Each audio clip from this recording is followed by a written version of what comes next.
Ito yung first clip, nag-video lang ako ng ilang segundo sa labas para may background tayo. Tapos yung pangalawang video ko is, nag-acting kami ng anak ko. Yan, nagsalita rin kami para medyo merong konting voice. Lakad-lakad, hindi naman kami malis dyan sa bahay lang, nakapwesto lang kami. Tapos ngayon, pwede na tayo mag-edit. Hanapin lang natin si CapCut. Ito tayo sa CapCut ngayon. Let's go. Then, new project. Tapos ngayon, hanapin lang natin yung dalawang clip na ni-record natin. Yung una is yung nasa labas, yung may pasunakan. Then, pangalawa yung nag-acting kami. Ayan yung una. Then, yung pangalawa naman is yung nag-acting kami ng anak ko na nasa kwarto lang naman kami niyan. Ayan yung pangalawa. Click lang natin para mapunta na dun sa main clip na pag-edit. Ayan. Pag okay na siya, syempre scroll lang natin, play natin. Yung second clip, yan. Pansin nyo, i-overlay natin ngayon. Hanapin natin sa overlay. Overlay, where are you? Ayan, sa overlay, para mapunta sa baba. Tapos, scroll, punta sa harapan. Yan, drag lang natin punta sa harapan. Ngayon, pag napunta sa harapan, di pa tayo tapos dyan, mga sir. Hanapin natin si remove background.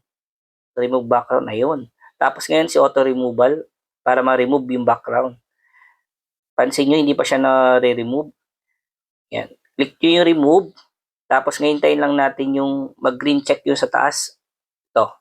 Yan. Pag nag-green check siya, pwede na nating i-minimize or galawin. Bahala na kayo kung saan nyo ilalagay ngayon yung minimize nyo.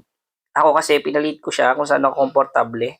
Para ako minimize ko doon sa makapaksa sa may pasok. Ayun. Pag okay na kayo dyan, hindi pa tayo tapos dyan. Ngayon, siyempre yung sa first clip, yung first clip natin ngayon sa taas, i-click lang natin yan. Yan, pagka-click natin yan, syempre di-delete na natin yung sobra, hindi na natin kailangan yan. Hanapin natin si split.